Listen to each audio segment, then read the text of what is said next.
और वाराणसी में धर्मांतरण के फकीर छांगुर जैसा मामला सामने आया है। मौलाना डॉक्टर नईम कादरी पर एक हिंदू परिवार की महिला और उसके बेटी पर धर्मांतरण का दबाव बनाने और फिर जान से मारने की धमकी का आरोप लगा। पीड़ित परिवार की शिकायत पर पुलिस ने आरोपी को गिरफ्तार कर लिया और मामले की अब छानबीन शुरू कर दी गई है। आरोपी नईम कादरी बताया जा रहा है कि गद्दी लगाकर झाड़ फूक किया करता था। आशंका है कि यह मामला छांगुर की तरह संगठित धर्मांतरण सिंडिकेट से जुड़ा हो सकता है। देखिए जरा ये रिपोर्ट।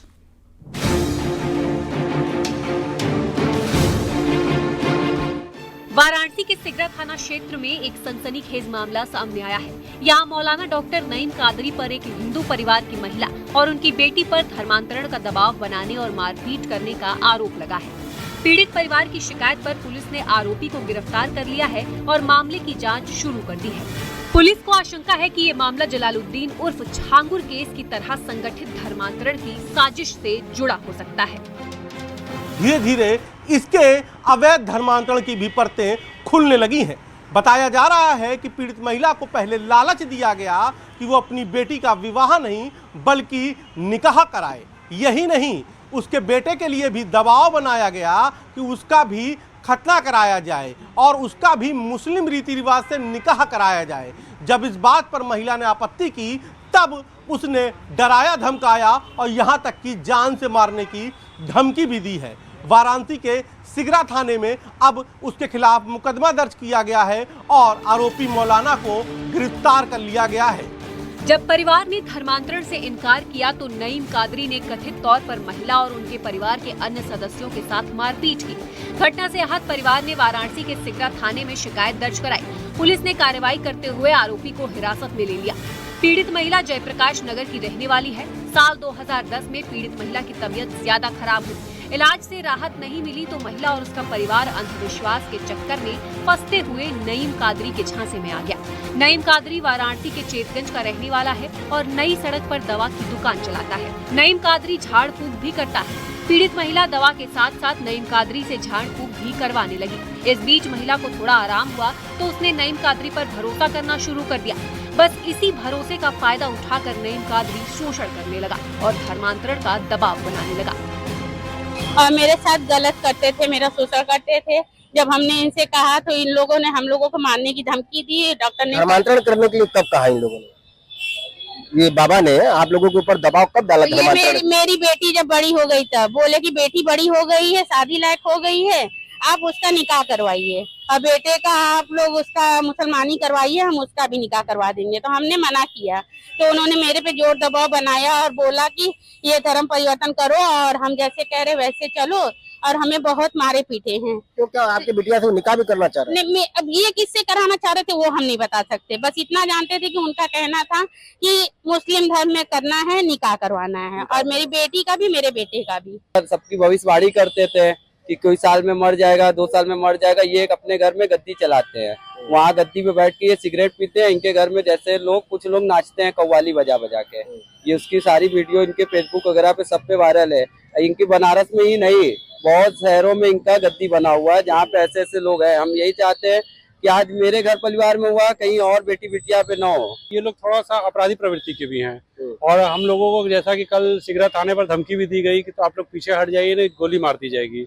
इन्हीं के डॉक्टर के भतीजे ने जो है सूरज, उसने धमकी दिया हमारे भाई को कि पीछे हट जाओ, नहीं गोली मार दिया जाएगा। और हम लोग को हमेशा ये डर बना रहेगा कि भविष्य में ये कुछ भी कर सकते हैं। तो प्रशासन से हम यही चाहेंगे कि हम लोग की सुरक्षा भी देखी जाए और ऐसे लोगों को कड़ी से कड़ी सजा दी जाए। इस मामले में पुलिस का कहना है कि केस दर्ज कर नईम कादरी को गिरफ्तार कर लिया गया है। पूरे मामले की जांच की जा रही है। आरोपी नईम कादरी के लिंक और मोबाइल नंबरों की भी जांच की जा रही है। नईम कादरी नाम से एक व्यक्ति हैं जो एक दवाखाना चलाते हैं। इनके द्वारा एक पीड़िता की बेटी जो है उनके साथ में निकाह करने का जो है नाजायज दबाव बनाया जा रहा था। इसी के क्रम में उन्होंने आरोप लगाया है कि उनके साथ मारपीट भी की जा रही थी और जान से मारने की धमकी भी दी जा रही थी और इनका धर्म परिवर्तन कराने का भी जो है दबाव बनाया जा रहा था। इसी के क्रम में थाना सिकरा पर मुकदमा पंजीकृत किया गया है। इसमें अभियुक्त को गिरफ्तार करके अपनी कार्रवाई की जा रही है। डॉक्टर के भेष में छिपे फकीर के खुलासे से हर कोई हैरान है। पीड़ित परिवार के करीबियों का कहना है कि छांगुर की तरह नईम कादरी का भी नेटवर्क है। बहरहाल नईम कादरी सलाखों के पीछे है और पुलिस जांच के बाद ही पूरे मामले पर पर्दा उठ सकेगा। वाराणसी से न्यूज़ 18 के लिए रवि पांडे की रिपोर्ट।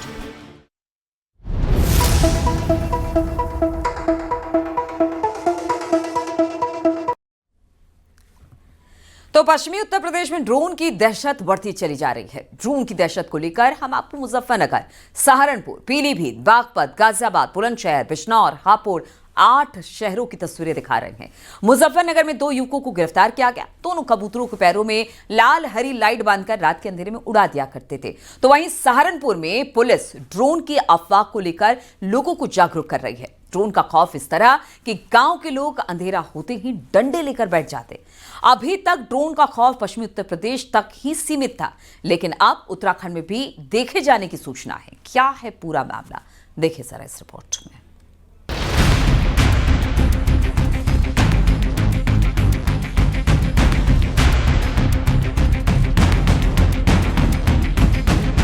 पश्चिमी यूपी में रहस्यमयी ड्रोन के खौफ ने लोगों की नींद उड़ा रखी है। अंधेरा होते ही ड्रोन देखे जाने की खबर से गांव के लोग खौफ में रात काट रहे हैं। हैरान करने वाली घटनाएं पिछले कई दिनों से पश्चिमी यूपी में चल रही हैं। गांव के लोग सकते में हैं कि उन्हें हर रात ड्रोन दिखाई दे रहे हैं। हालांकि प्रशासन ड्रोन उड़ने की खबरों को अफवाह बता रहा है।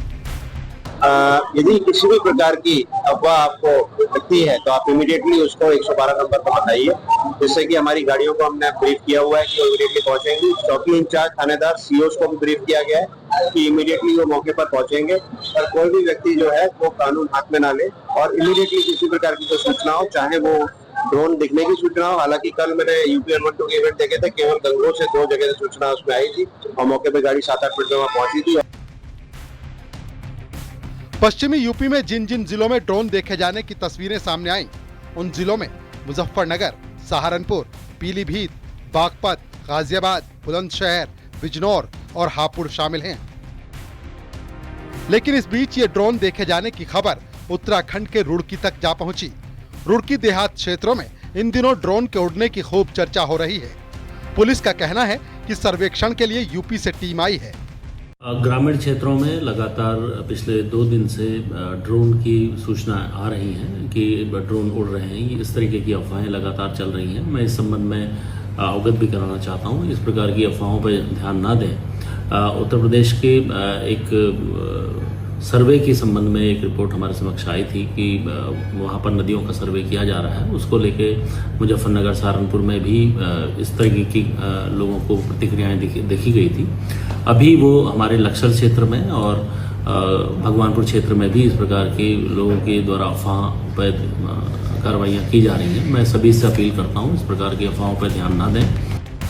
ड्रोन का खौफ धीरे धीरे बढ़ता जा रहा है। पश्चिमी यूपी में ड्रोन देखे जाने के नए नए केस जहां सामने आ रहे हैं, तो वहीं दूसरी तरफ पुलिस भी ड्रोन देखे जाने को लेकर अब गंभीर हो चुकी है।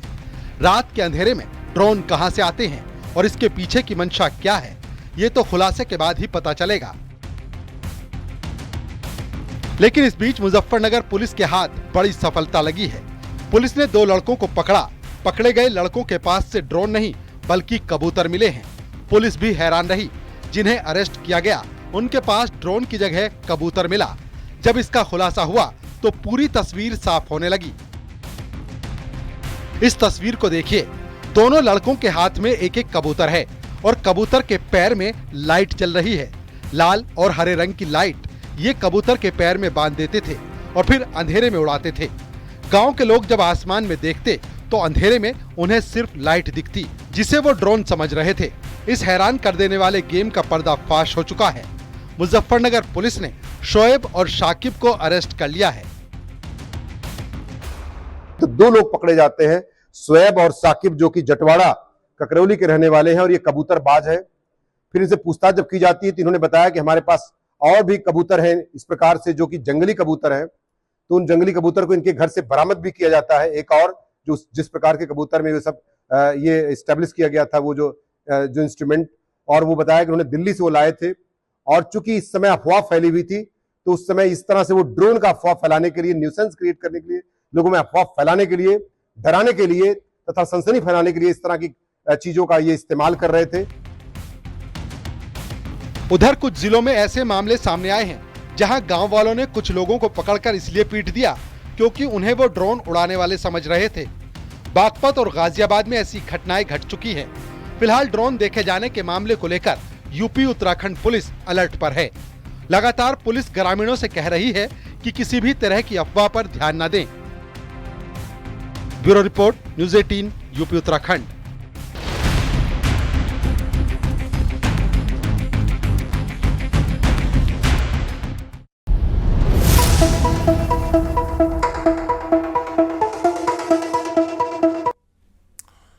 और बरेली से खबर लेते हैं, जहां पर बेखौफ बदमाशों ने पुलिस को खुली चुनौती दी है। बाइक सवार दंपति से लूटपाट की वारदात को अंजाम देने के बाद महिला की पति के सामने ही हत्या कर दी गई और वहां से फरार हो गए। हालांकि पुलिस को मौके से ज्वेलरी बरामद हुई है और पति के शरीर पर भी खरोच के निशान मिले हैं।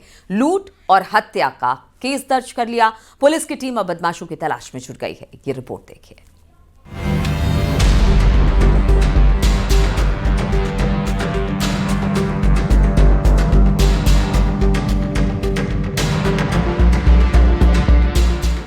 गन पॉइंट पर दंपति से लूट और हत्या की वारदात बरेली के कंसरी बदायूं रोड की है। बदायूं जिले के वजीरगंज इलाके का रहने वाला ओम शरण अपनी पत्नी अमरवती के साथ 2 दिन पहले उत्तराखंड धार्मिक यात्रा पर गए थे।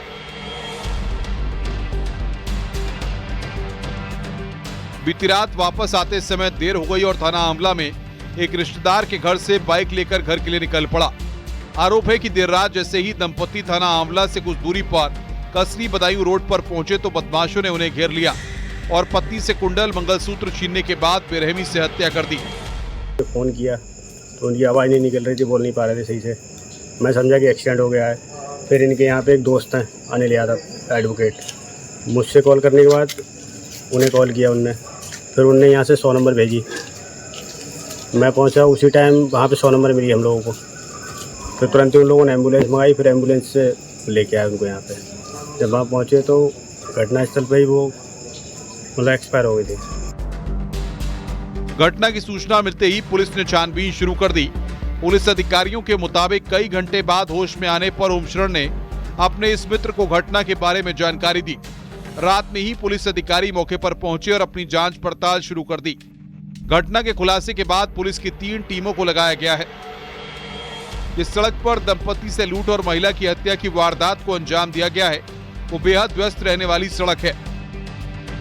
महत्वपूर्ण साक्ष्य एवं ऑब्जेक्ट्स मिले हैं, जिससे प्रथम दृष्टया घटना का मोटिव हत्या होना प्रतीत होता है। वादी ओम शरण को किसी प्रकार की कोई इंजरी नहीं है। चेस्ट में एरिया में इनको नाखून के एब्रेजन, स्क्रैच मार्क्स हैं।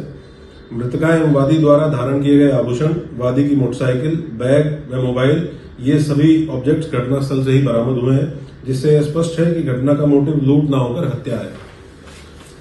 एसपी साउथ के नेतृत्व में 3 टीमों का गठन किया गया है। मृतका की डेड बॉडी को पोस्टमार्टम के लिए भेजा गया है। इनका पोस्टमार्टम वीडियोग्राफी में सुनिश्चित कराया जाएगा। घटना का त्वरित एवं सही अनावरण एवं घटना कारित करने वालों के विरुद्ध कठोरतम कार्रवाई सुनिश्चित की जाएगी। फिलहाल पुलिस लूट के आरोपों को संदिग्ध मानते हुए पुलिस की टीम जांच कर रही है। महिला की हत्या किन परिस्थितियों में कैसे हुई है, इस सवाल का जवाब पुलिस की टीमें तलाश रही हैं। रामविलास सक्सेना, न्यूज़ 18, बरेली।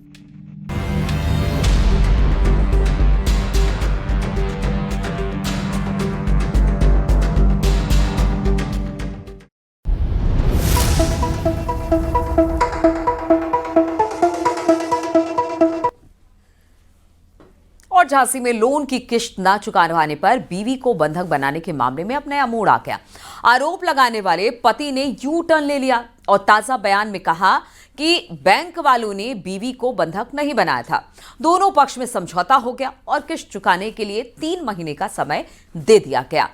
यह समझौता पुलिस के दखल के बाद हुआ है। वहीं एक सीसीटीवी फुटेज भी सामने आया, जिसमें आरोप लगाने वाले शख्स की बीवी बैंक के अंदर कुर्सी पर बैठी नजर आ रही है। देखिए जरा ये रिपोर्ट।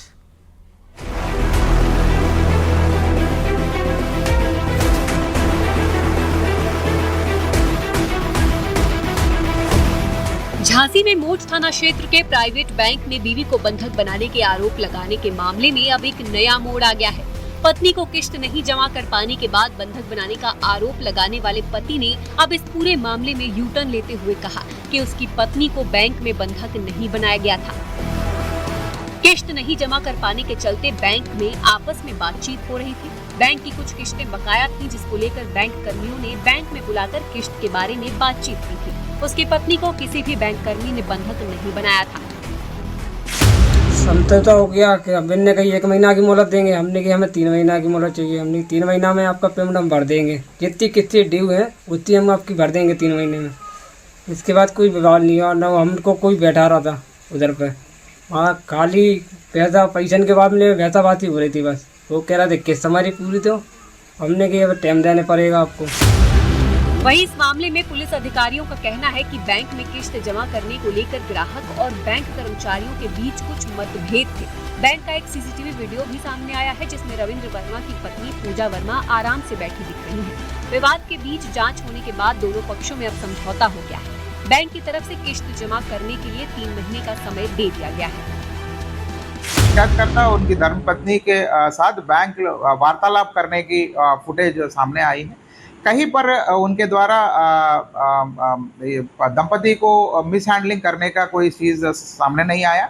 और भी ये बात प्रकाश में आई है कि बैंक और जो दंपति के बीच में किस्तों के संबंधित सामंजस्य नहीं बनी है और उसी को लेकर इनके बीच में वार्तालाप हुई है। जब इनके बीच में सामंजस्य नहीं बना है तो शिकायतकर्ता ने 112 में पुलिस को कॉल किया था और उसके बाद दोनों पक्ष थाने पर आए थे और थाने पर इन लोगों ने अपनी समझौता कर लिया और सामंजस्य बनाकर फिर चले गए थे। किश्त जमा नहीं होने पर बीवी को बंधक बनाए जाने के आरोपों के बाद ये मामला सुर्खियों में था। बहरहाल पति की सफाई और दोनों पक्षों के बीच समझौता होने के बाद पुलिस ने भी राहत की सांस ली। अश्विनी मिश्रा, न्यूज़ 18 झांसी।